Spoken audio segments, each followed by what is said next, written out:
네, 2018학년도 대학 입시 수시 원서 접수가 2달여 남았습니다. 우리 학생들 수시 준비로 분주하고 또 고민 많은 하루하루를 보내고 있을 텐데요. 저희 TBS 기적의 TV 상담받고 대학가자에서는 오늘부터 6주간 22개 주요 대학 입학사정관과 함께하는 학생부 종합전형 특집을 마련했습니다. 자, 오늘은 그 첫 시간으로 서울대, 연세대, 고려대의 학생부 종합전형을 살펴볼 텐데요. 잠시 후 2교시에는 연세대 입학사정관께서 직접 출연하셔서 연세대 수시 전형에 대한 꼼꼼한 설명과 우리 학생들의 궁금증을 풀어주실 계획이니까요. 스카이 진학을 목표로 하는 학생들은 오늘 방송 놓치지 마시기 바랍니다. 자, 그럼 오늘 방송을 함께해 주실 최고의 멘토 2분을 소개합니다.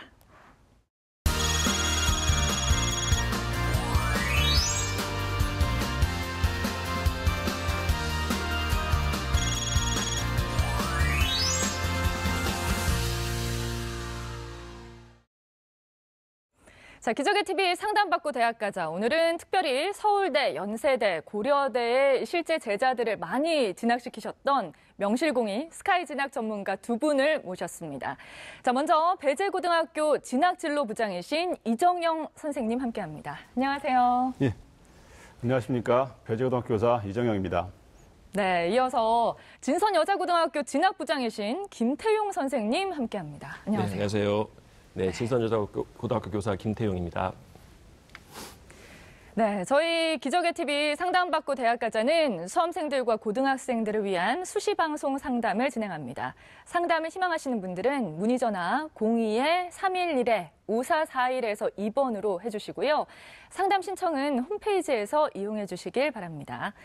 자, 학생과 학부모님들의 많은 관심과 참여 바라겠습니다. 자, 그럼 본격적으로 서울대, 연세대, 고려대의 학생부 종합전형 특집을 시작하겠습니다. 자, 잠시 후 2부에서는 연세대 입학사정관께서 직접 출연하셔서 귀중한 시간 함께 하시니까요. 오늘 방송 끝까지 함께 해주시기 바랍니다. 자, 먼저 서울대, 연세대, 고려대의 2018학년도 대학 입시와 관련된 특징을 살펴볼 텐데요. 우리 두 선생님께서 4가지 키워드로 정리하셨다고 합니다. 자, 키워드로 보는 2018학년도 스카이 함께 살펴보시죠.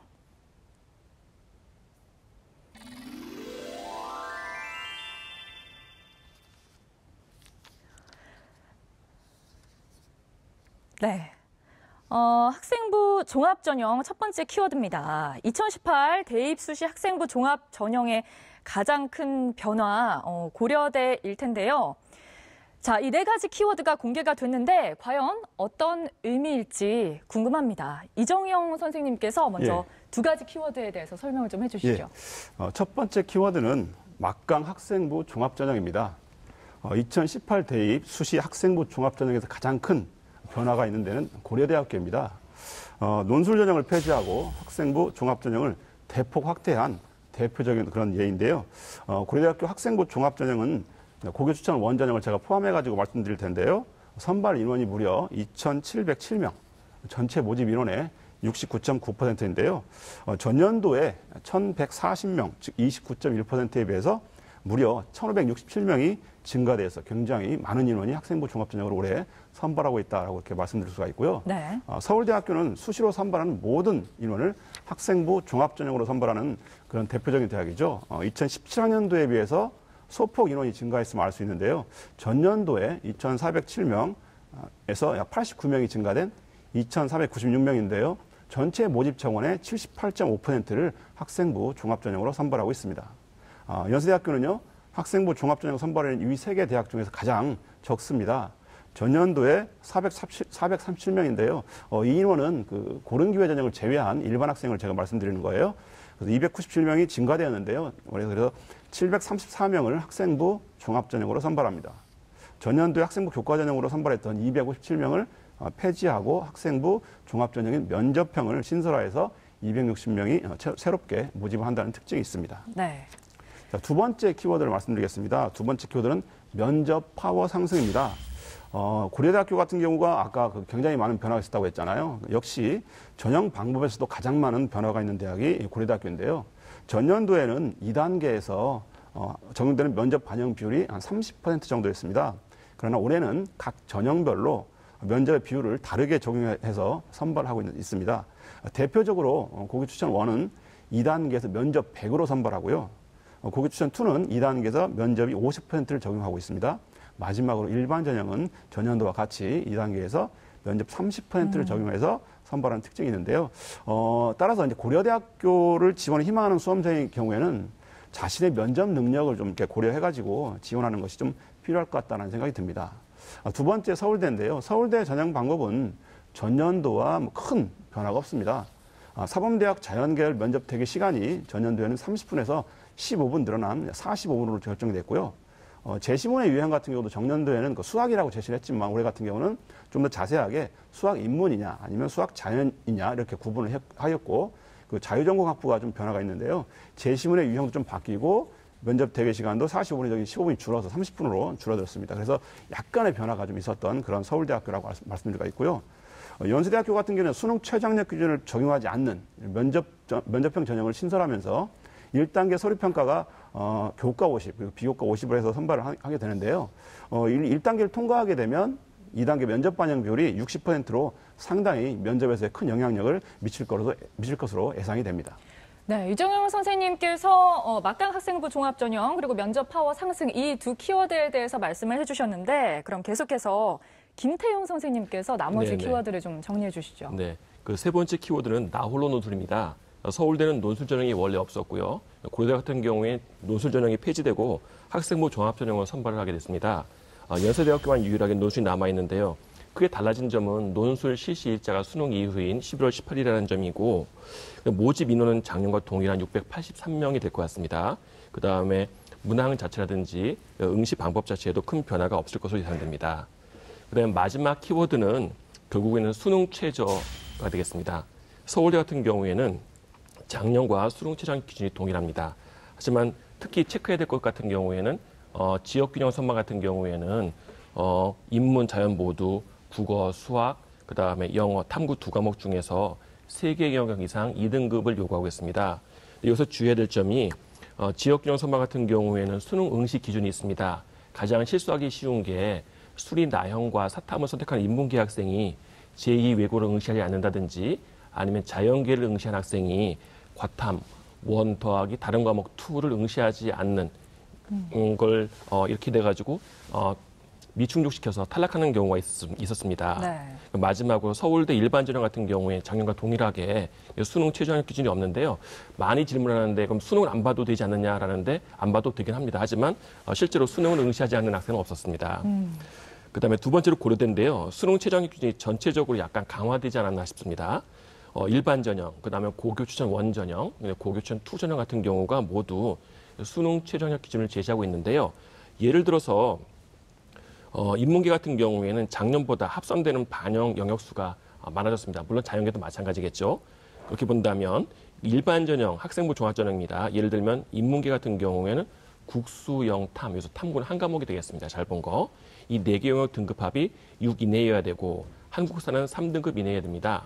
근데 작년 같은 경우에는 국어, 수학, 영어, 사탐 2개 과목에서 2개 영역 등급합이 4였는데요. 이거에 비하면 3개 영역으로 확대된 걸로 봐서 강화됐다라고 보는 게 맞을 것 같습니다. 마지막으로 연세대 같은 경우에는 2018학년도부터 학생부 교과 전형이 폐지되고 학생부 종합 전형으로 면접형과 활동 우수형 2개로 모집하는데요. 일단 면접형 같은 경우에는 260명인데 수능 최저학력 기준이 없습니다. 그다음에 활동 우수형은 474명을 모집하는데 수능 최저가 있긴 하지만 영어 같은 경우에는 2등급으로 따로 지정을 해놨고 네. 탐구 영역 같은 경우에는 기존과 달리 두 과목 평균이 아닌 탐구 두 과목을 각각 한 과목으로 해서 2개 과목으로 인정을 합니다. 예를 들어서 그 활동 우수형 전형인 같은 경우에는 인문계를 한번 예를 들어보겠습니다. 국어, 수학, 탐구 한 과목, 탐구 두 과목 이렇게 4개의 과목 중에서 2개 영역 등급합이 4 이내여야 되고 영어는 2등급 이내, 한국사는 3등급 이내여야 됩니다. 근데 작년 같은 경우에는 국어, 수학, 그다음에 영어, 탐구 2개 과목 평균 해서 이 중에서 3개 영역 등급합이 6등급 이내여야 되는데요. 이렇게 본다고 한다면 좀 완화되지 않았느냐 하는 생각이 듭니다. 네, 두 분을 통해서 4가지 키워드에 대해서 함께 들었습니다. 자, 산에서 길을 잃었을 때 길을 찾는 가장 좋은 방법은 이 땅 위에 발자국들을 따라 걷는 거잖아요. 이 스카이 진학을 희망하는 학생들 역시 이미 합격의 길을 걸은 선배들의 발자국을 되새겨보는 것이 의미가 깊을 텐데요. 그래서 오늘 수많은 제자들을 스카이 대학에 진학시킨 최고의 진학 선생님들이 스카이 입학생의 학생부 종합전형 합격 비법을 대공개합니다. 자, 그럼 첫 번째 합격생을 화면을 통해 만나보시죠. 네, 천기누사 고려대 학생부 종합전형 합격 비법 첫 번째 합격생입니다. 자연계열 남학생이고요. 의과대학 융합형 인재정령에 추가 합격을 했으며 예비 5번이었습니다. 자, 내신은 국수 영과 평균 1.5등급이고요. 모의고사는 평균 1.25등급입니다. 네, 앞서 살펴봤는데 이정현 선생님, 우리 합격생이 고려대에 진학할 수 있는 3가지 합격 비법이 있다면 뭐였을까요? 글쎄요, 뭐 합격한 학생들을 보면 3가지 이상의 그런 비법이 있겠죠. 그렇지만 오늘은 제가 3가지로만 좀 압축을 해가지고 말씀을 드릴 텐데요. 첫 번째 합격 비법을 말씀드리면 위 학생 같은 경우는 사실 교과 성적이 굉장히 상승 추이에 있었다라는 점이고요. 그리고 이제 의과대학이기 때문에 수학과 과학에 대해서 굉장히 뛰어난 성적을 보여줘야 되는데 마찬가지로 이 학생 같은 경우는 1학년 때는 과학이 2등급이었지만 2학년과 3학년 때는 연속해서 계속 모든 과목에서 1등급을 받았다는 점이 가장 큰 합격 비법이 아닌가라고 싶어요. 그래서 좀 더 자세히 살펴보면 우리 학생의 국수형과 전학년 교과 평균 성적이 1.51등급입니다. 그래서 각 과목별로 한번 좀 살펴보면 국어가 1.86등급이고요. 수학은 1.42등급, 영어는 1.73등급, 그리고 과학은 1.24등급으로 역시 과학교과 성적이 가장 우수하다는 걸 알 수가 있는데요. 주요 교과의 학년별 그 성적 추세를 좀 살펴보면 국어는 1학년 때 3등급이었다가 2학년 때 1.3등급, 그리고 3학년 때 1등급으로 무려 1학년 때보다 2등급이나 상승을 했고요.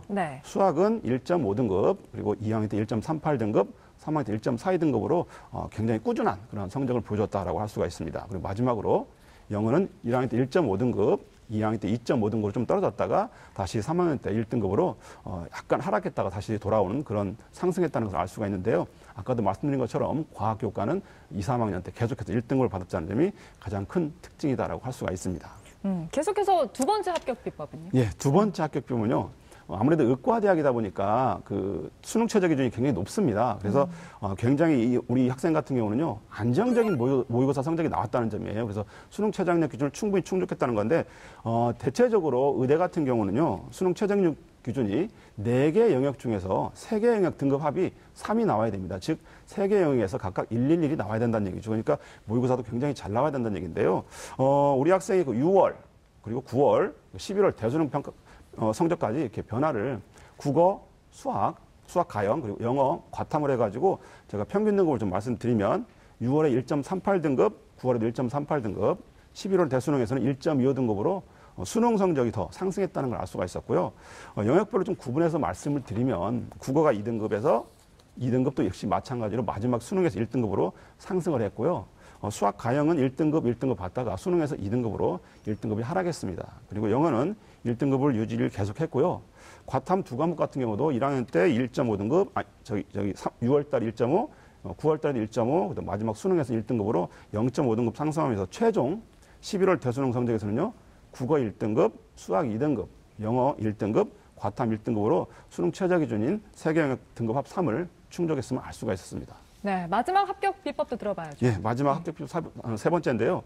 우리 학생 같은 비교과형에서 굉장히 왕성한 그런 활동을 했습니다. 첫 번째 이제 과학 동아리, 왕성한 독서 능력, 그리고 비교과 활동에서의 어떤 다양한 수상 경력, 그리고 꾸준한 진로 활동인데요.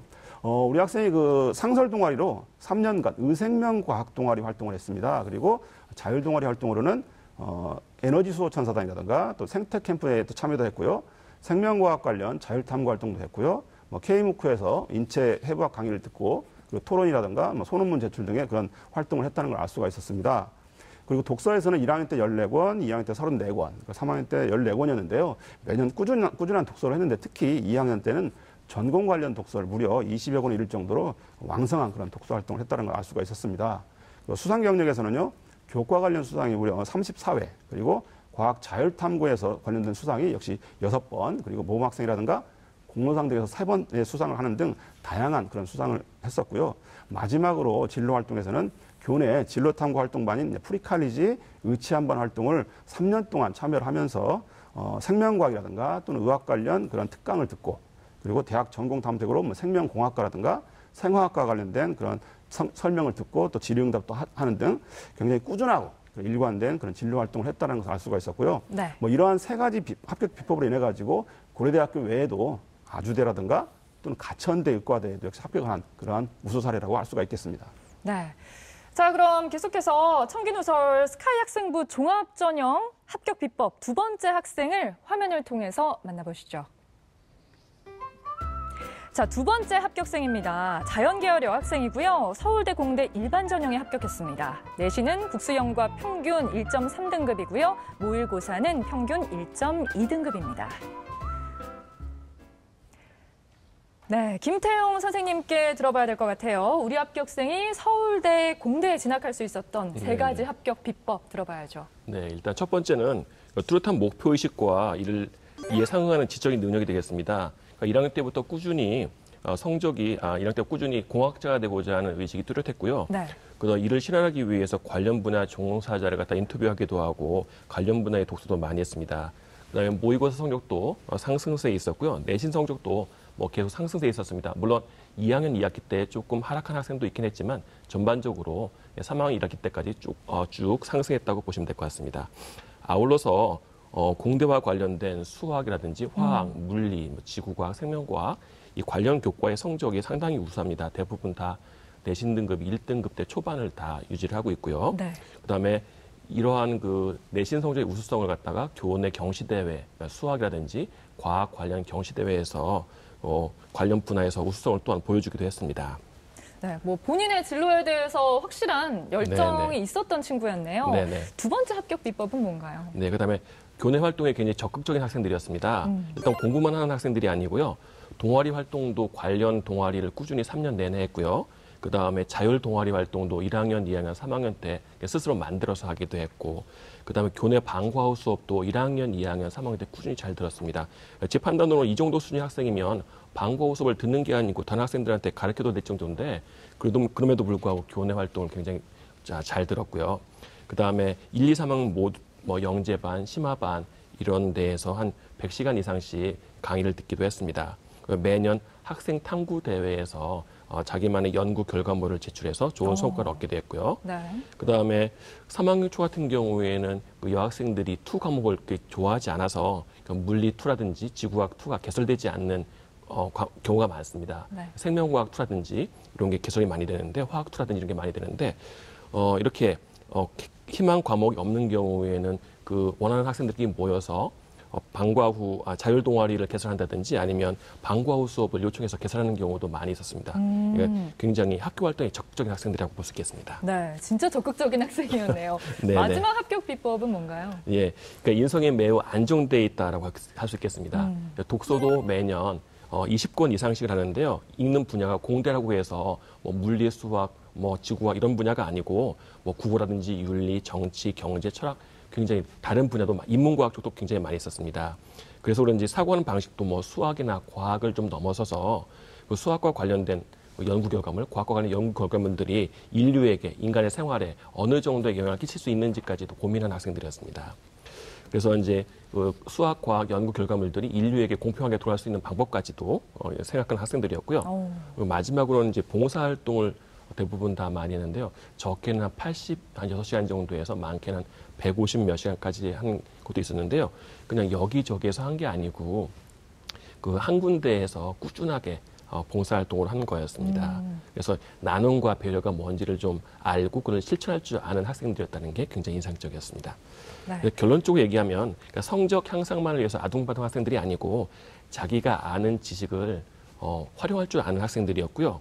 그래서 어떤 데서 드러나냐면 교내 탐구대회에서 자기가 관심이 있는 분야에 대해서 연구 결과물들을 제시한다든지 관련 경시대회에서 좋은 성적을 얻는 걸 보면 알 수 있겠습니다. 그다음에 방과후 수업과 같은 교내 활동에 굉장히 열심히 참여했고요. 마지막으로 나눔이라든지 배려 같은 인성적으로도 굉장히 좋은 학생들이라고 생각이 됩니다. 네. 자, 지금까지 2018학년도 서울대, 연세대, 고려대 학생부 종합전형에 대해서 알아봤습니다. 자, 자, 여러분은 지금 TBS 기적의 TV 상담받고 대학 가자 학생부 종합전형 특집과 함께하고 계십니다.